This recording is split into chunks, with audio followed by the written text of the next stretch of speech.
That's when Donald Trump learned that threatening America's biggest economic partner had unintended repercussions. Boardrooms throughout Manhattan are frightened by this image this morning. Red numbers are currently tumbling down trade terminals on the screens of the New York Stock Exchange. Analysts will be hurriedly phoning their Toronto counterparts, and you'll witness the telltale indication of a strategic error occurring in real time. At 5:47 a.m. on Monday, February 23rd, 2026, Eastern Standard Time, Donald Trump unleashed what he thought would be his greatest blow against Canada, a 25% tax on all goods from Canada. Just a social media message that was meant to bring Canada to its knees. No negotiation, no warning. The global economic system has been rocked by what transpired next. The newly elected Prime Minister of Canada, Mark Carney, has just been given what Trump believed to be an impossible situation. He is already handling a delicate transition of power, dealing with pressure from his own party to demonstrate his economic credentials and navigating the complicated relationship between Ottawa and Washington. However, Carney did something that has left Trump's team in a panic. Instead of making frantic phone calls pleading for forgiveness, he reacted in 9 minutes with a response that was so well planned and destructive that it totally changed the balance of power between these two countries. We will disclose all that transpired throughout those 9 minutes in this in-depth analysis. We will reveal the emergency meetings that are currently taking place in the West Wing. We'll show you the confidential discussions that take place between American CEOs and their legal departments as they come to terms with the implications for their financial performance. And we'll show you why this one instance may be the most convincing proof yet that Donald Trump lacks a basic misunderstanding of the nature of power in the contemporary global economy. It's not only that Trump is losing this battle, he's observing in real time as someone who genuinely comprehends international economics, turns his defining political weapon, the threat of tariffs, against him. At a meandering address at Mar-a-Lago 3 weeks ago, Donald Trump declared that he was sick of Canada exploiting the United States. Massive tariffs on Canadian goods were to be imposed. It was intended to compel Canada to renegotiate trade agreements on terms that would benefit American interests. It was meant to be a display of power to prove that no one, not even its nearest neighbor, would be able to intimidate America under Trump. He assured his supporters that manufacturing jobs would return across the border as a result of this. He pledged that Canada would be forced to agree to whatever conditions he set. He depicted Canadian officials arriving in Washington, desperation and humility, prepared to sign any document that was presented to them. However, the cost went beyond simply disrupting the economy. 70 years of economic cooperation in North America had been completely abandoned. This required dismantling supply networks that American businesses had developed over many years. In order to undertake long-term investments, corporations had to give up the predictability. This was a betrayal of the basic tenet that democracies do not engage in economic warfare. Canadian company leaders retaliated right away. They contended that American businesses would suffer equally to Canadian ones as a result of integrated supply chains. They noted that before a car is completed, auto parts must cross the border 7 times. They clarified that Canadian agriculture is essential to American grocery retailers. But Trump dismissed these concerns with a wave of his hand. He referred to them as scare tactics. They didn't comprehend negotiating, he claimed, because Canada needs American markets more than America needs Canadian resources. Trump bet that they would never respond. He believed that a smaller economy will inevitably falter when faced with a bigger one. He thought that Mark Carney, who had just been elected and was unfamiliar with this type of conflict, would blink first. He made a mistaken assumption. 11:43 a.m. Donald Trump made a post on Truth Social on Thursday, February 20th, 2026. The message was brief, harsh, and intended to be as shocking as possible. all Canadian goods entering the U.S. would be subject to a 25% tariff as of right now. No phase period, no exclusions, just a sudden drop of an economic hammer. For 4 minutes there was quiet. The events had not yet been completely absorbed by financial markets. The consequences were still being calculated by trading algorithms. It is likely that Canadian officials were still reviewing the information to make sure it was authentic and not a communication glitch. Next, at 11:52 a.m., Mark Carney made an appearance in front of cameras in Ottawa precisely 9 minutes after Trump's post. There were no teleprompters or notes, just a man who had been the governor of the Bank of England for years and knew exactly how to react to risks to the economy. He declared that American goods will be subject to immediate reciprocal duties. He didn't stop there, though. He declared that Canada would start looking into alternate economic alliances with Asia and the European Union. He declared that the impacted Canadian industries will receive immediate financial assistance. In the most disastrous action, he said that Canada will limit energy exports to some U.S. states that depend on Canadian natural gas and power. Carney was reported by many present as being completely composed. The calm tone of someone describing a mathematical equation without a raised voice or obvious agitation. There could have been no more stark contrast with Trump's blustery declaration. However, this was only the start. At the time of Carney's speech in Ottawa, the New York Stock Exchange was on the verge of collapse. In just a few minutes, shares of U.S. automakers fell 4%. Midwest energy stocks started to decline. Traders were urgently attempting to estimate the true cost of a full-scale trade war with Canada. Provincial leaders in Canada were already on conference conversations with their American counterparts at that very moment. Auto CEOs were calling the governor of Michigan to ask what this meant for their factories. Montana's governor was being briefed on the possibility of Canadian energy shortages. The flow of natural gas ceased. Most startlingly, 3 significant American corporate lobbying groups had released statements criticizing Trump's tariffs within 15 minutes of Carney's answer. Not worried, not warning, just outright against them. The American Petroleum Institute, the National Association of Manufacturers, and the Chamber of Commerce all broke with a serving president in real time.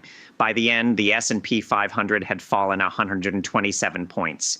In less than 6 hours, the market worth of more than $400 billion vanished. Analysts were running scenarios on the screens at Wall Street trading desks.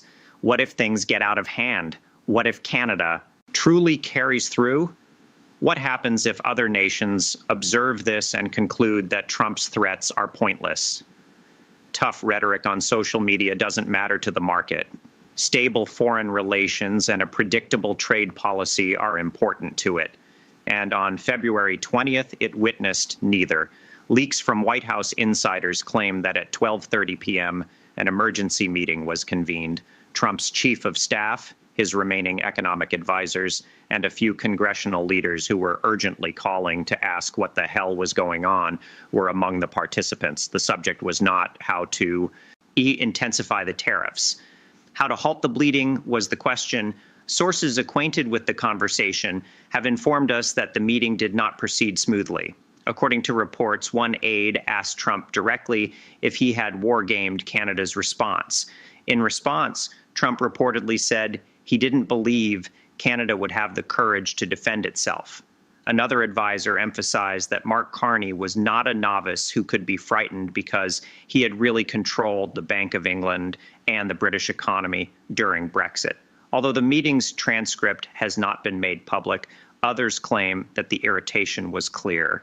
These were many who had been warning for weeks that threatening China or Mexico was not the same as threatening Canada. Canada had choices. Canada had allies. Above all, Canada had a fresh leader who had nothing to lose by opposing Trump. Carney made the icy, well-considered political choice. They considered how Trump's announcement would negatively impact Canadian exporters in the near future. They examined the political pressure Carney faced to demonstrate his resilience in the face of American aggression. They considered the next Canadian election cycle, where it would be disastrous to be perceived as lacking sovereignty. they became aware that Trump had simply provided them with the ideal chance to position Carney as a capable global leader. In just 9 minutes, a decision was made. Retaliate right away. Retaliate forcefully and make it plain that Canada would not fulfill the role that Trump had outlined for them. According to insiders, one advisor questioned whether Carney's team should wait to coordinate with supporters while they were putting out his response. Carney apparently gave a straightforward response. No, we reply right now. By acting alone, we demonstrate to the world that endangering Canada has repercussions. Carney did this, but why? Pay attention to the political rewards. The Canadian economic elite created Mark Carney, former international financial regulator, former central banker, and technocrat who was elected on the platform of capable economic management. However, capable managers are not reelected.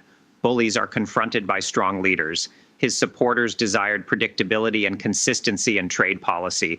However, they also desired a prime minister who would not be intimidated.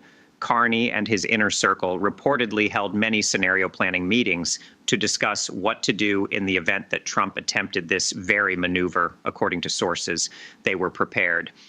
The 9-minute response was not spontaneous. It was waiting for the trigger and had been planned in a way that was unimaginable 6 months ago. This transfers power from Washington to Ottawa. Threatening neighbors will no longer result in obedience, according to Trump. Economic size is no longer sufficient for him to prevail in conflicts. Since this response went against every presumption his team was operating under, he is no longer able to forecast how adversaries will react. He is only a man with a social media account and a history of making threats that frequently have the opposite effect of what he wants. Trump believed he was isolating a weaker economy by hitting Canada. He chose to isolate himself instead. When financial markets penalize your statement, when American business organizations swiftly oppose your proposal, and when your own governors are frantically phoning the White House, you have made a grave mistake. The 9-minute reversal, as history will refer to it. This is a coordinated international pushback against the United States' unilateral move. This is not a debate over commerce. The way that America's allies and neighbors react to economic threats has fundamentally changed. The consequences for the law are growing. The trade agreement that Trump personally negotiated and signed, the U.S.-Mexico-Canada agreement, contains particular clauses regarding tariffs. According to legal experts, Trump's unilateral action goes against the pact that he personally supported. Canada has said that it will use the dispute resolution procedure to file official complaints, tariff schedule violations, most favored nation provisions, and procedural procedures for tariff adjustments are among the allegations. Canada is not the only country retaliating. Trump's own agreement is being used against him by Canada. A wider crisis of trust in American treaty commitments may result if this case is taken to a dispute panel and the United States loses. It would demonstrate to the world that the United States enters into commitments that it does not intend to uphold. This is the cascading impact that worries economists. American businesses that rely on Canadian imports will face an overnight 25% increase in expenses if these tariffs remain in place. Inflation increases if those businesses pass expenses on to customers. Profits plummet and stock prices rise if they absorb the costs. Power outages could occur in some areas of the Midwest of the United States if Canada's energy limitations are implemented. Factories close when there are power outages. In swing states, unemployment rises when manufacturers close. Trump's political coalition disintegrates if unemployment increases in battleground states. We are examining a situation in which Trump's efforts to appear resilient may cause a recession in the same areas that make up his support base. The European Union is keeping a careful eye on this. They witness a Canadian Prime Minister successfully opposing American economic aggression. They perceive Trump's action being punished by American markets. They are determining if this is the right time to counteract additional Trump threats. It is simpler to further isolate a desperate Trump on other subjects as he watches his hallmark move backfire and gets isolated. China is keeping an eye on it and making notes. They see that prompt, well-coordinated counterattack is effective. They observe that Trump's warnings are becoming less and less credible. As a result, they are shifting their own trading tactics. Elon Musk is where? Trump's most well-known business partner. Quiet. Cross-border supply channels are essential to Musk's businesses. Canadian parts are used in his American facilities. Like everyone else, his bottom line is being impacted by this trade war. The parade of CEOs who attended banquets at Mar-a-Lago is nowhere to be seen. Quiet. They are discussing ways to protect themselves from a president who makes significant economic decisions with their boards and attorneys. Policies through social media without seeking input from others. Why was there no sound? Due to the simplicity of their computation. Supporting Trump on this issue entails endorsing a billions-dollar policy. They're pulling away as quickly as they can. Trump's coalition becomes irreparably divided as a result. On the one hand, there is the populist base that reacts to the language of American strength, loves the concept of being tough with Canada, and doesn't give a damn about corporate complaints or market reactions. Conversely, there are economic interests that support Republican elections, require stable trade policy, and are seeing a decline in their stock portfolios as a result of Trump's impetuous actions. Elections cannot be won by a coalition that is split. Long-term power cannot be held by a Republican Party divided between companies that rely on trade and populists that favor trade wars. According to reports from people close to Trump, the president is obsessed with the media attention. He is watching news outlets juxtapose his own irate social media messages with Mark Carney's cool-headed, collected answer. He's browsing through company executives' responses. He constantly questioning his employees about why the market is down, why his harsh position isn't being celebrated, and why Canada didn't collapse right away as he had feared. He's seeing what occurs when the story he's telling doesn't align with reality. Constructed. According to reports, staff are attempting to control his access to polling data that indicates independent voters are becoming less supportive of the trade war. They are attempting to protect him from the increasing number of Republicans in Congress who are privately voicing their concerns. The crash of the stock market is more than simply a metaphor. It's a report card. Thousands of experienced investors are represented by it, those who are responsible for appropriately pricing opportunity and risk. Everybody agreeing at once that Trump's Canada policy increases instability and poverty in America. It symbolizes the general consensus that this administration is behaving in opposition to American interests, financial interests. Trump wished to appear powerful. In the end, he displayed impulsivity. His goal was to subjugate Canada. In the end, he brought Canadian politics together around a leader who is today seen as a hero for confronting the bully next door. Where are we now? Trump is in Mar-a-Lago with a dwindling group of advisors who are becoming more and more reluctant to inform him that his approach is failing. He has been betrayed by the U.S. Chamber of Commerce. Midwestern energy companies have betrayed him. The automakers have betrayed him. In international issues, his own trade deal is being used as evidence against him. In addition to being the president of the United States, he has no influence over the outcomes of his own choices. He can post on social media, but he can't make Canada comply. He has the authority to impose tariffs, but he cannot stop American companies from bearing the costs. Despite having official authority, he lacks the essential capacity to carry out his declared objectives. Expect escalation as we move into the next stage of this crisis. In an attempt to prove he was correct, Trump will make a concerted effort to announce even more severe sanctions. He may attempt to impose tariffs on further Canadian industries. He might even threaten to completely leave the USMCA, which would start a full-scale trade war throughout North America. This, however, cannot be reversed. The proof that threatening Canada results in swift, well-planned, and destructive reaction.